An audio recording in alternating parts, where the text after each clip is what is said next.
नमस्कार, मैं डॉक्टर रूपाली उड़ानी आप सबका Rupali simple healthy ways for all में स्वागत करती हूँ।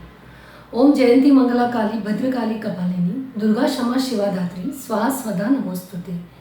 इस जगत में चराचर में माता दुर्गा के जो भी रूप है, लक्ष्मी, सरस्वती, कालिका, स्मृति, तृष्णा, निद्रा, छाया, दया, क्षमा, शांति, इन सब रूपों में स्थित माता लक्ष्मी को मनपूर्वक नमन करते हुए आप सबको इस शारदीय नवरात्र की मनपूर्वक बहुत सारी शुभकामनाएं देती हूँ। और आज का वीडियो है नवरात्रि और immunity. All of you know very well Indian tradition is to celebrate the festival with food, and that food selection is dependent on the season, geology and culture. Shardiya Navratri or Ashwin Navratri comes at the end of rainy season and start of winter season, and the Chaitra Navratri comes at the end of winter season and start of summer season. So the both Navratri coming at the time of change of season. So when there is a change of season is there, body's immune responses are weak, health responses are weak, the responses are hampered. So body is not adjustable to the next season change. So there are some specific food is advised during this phase, and these are immune boosting and health building food. So we will just consider the food which are considered since ancient time, since old time in this phase to take in our diet. So our grandmother or old people, what they are including in this phase is small grains, millets.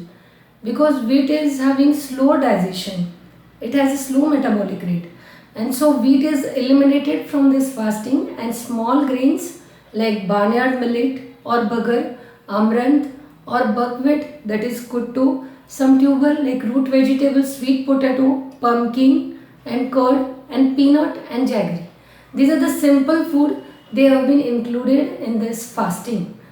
Since the older time they don't know any measurement of carbohydrate, protein, fat, they have included such food into this diet, and these are nutritionally rich, which are balancing our health and immune boosting also.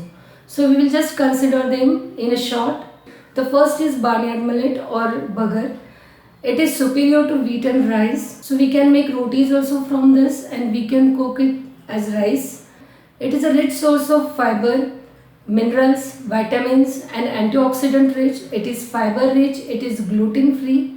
It is a good food for diabetic also, as it has a low glycemic index, and it can be included in the diet of those who have a heart disease or those who have a diabetes and those who want to weight loss, because in small quantity it gives satiety and prevent overeating. And fasting also we can include this food in our daily diet because it have a lot of health benefits, and it is a nutrient rich, lightweight, gluten free, fiber rich.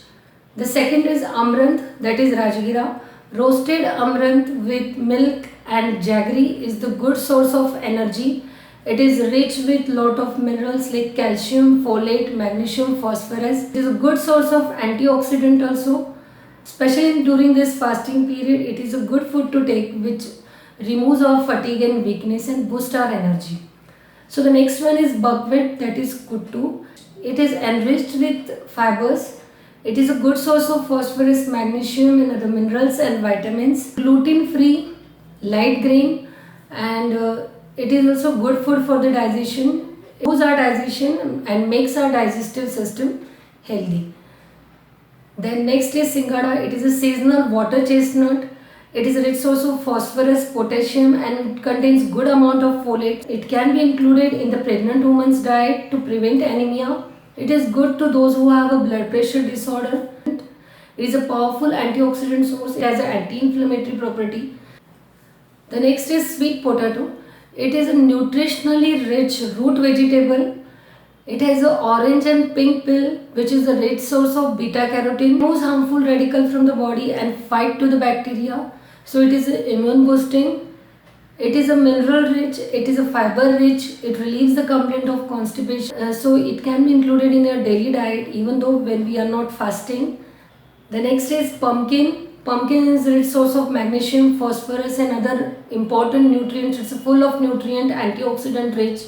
with beta carotene, with vitamin C, beta carotene, which have an immune boosting property. It can be used in curries, soups and sweet puris. Next is cucumber. Cucumber is rich source of water. It contains 95% of water. So it improves your hydration, contain important vitamins like vitamin C, K, important minerals like phosphorus, magnesium, silica. It contains important mineral like silica which improves your skin and hair beauty. The next is jaggery. It's a natural sweetener. It contains important mineral like zinc and selenium which helps you to fight against infection and build up your immunity stronger. It activates the digestive system and relieves the complaint of constipation. It detoxifies the liver and removes harmful toxins. It contains good source of iron and folate, can be included in the pregnant woman diet. It improves your hemoglobin count. It provides instant energy to the body. It is immediately absorbed. This peanut. Peanut can be taken along with jaggery, or roasted peanut is good source of snacks. Good source of protein, healthy fat and low in carbohydrates. Mineral source of copper, manganese, potassium, magnesium, phosphorus. Also they have an antioxidant activity. Peanut contain healthy fat, so it improves good cholesterol in the body. So it is a heart healthy food for the brain. It boosts your memory.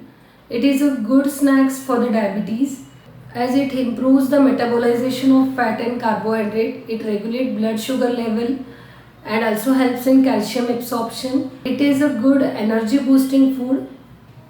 It contains vitamin C and E which has a good antioxidant property and which enhances our skin and hair texture. It helps to promote the skin and hair health. And last, the curd. Since the ancient time, our grandmothers and old generation, they are taking sabudana khichdi along with the curd. This is the good combination for the digestion. It improves our digestive system functioning. Even during fasting, intake of 1 bowl of curd, it is a good source of protein, calcium, vitamin D and vitamin B12, and also it has a gut friendly bacteria, that is lactobacilli, which helps you in immune boosting. So these are all simple food, light grain included in the daily diet of Navratri fasting since our ancient time. Nowadays our taste bud is improving, so there are a lot of innovative recipe trend is coming to every home, that is उपवास का वड़ा, उपवास का पराठा, उपवास का cutlet, उपवास का पकोड़ा, उपवास का pizza. Navratri is the time to boost our mental and physical health, because fasting is the spiritual purification of our soul to lead stronger willpower over negativism. While physically to boost our health, we need to include light food and avoid heavy food, avoid oily and crispy and salty food. So one should thoroughly keep in the mind fasting not to convert into fasting. Navratri is the good opportunity to detoxify your body. This is all about of Navratri fasting and food to consider in the daily diet, especially when the season change is there.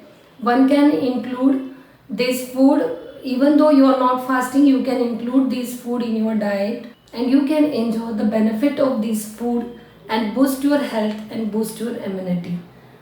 So if you found the video is informative, please like and share to your friends and families. Until now you are not subscribed to the channel, please subscribe the channel, and we will be bringing one more healthy video regarding the festival. This video will be on health and festival.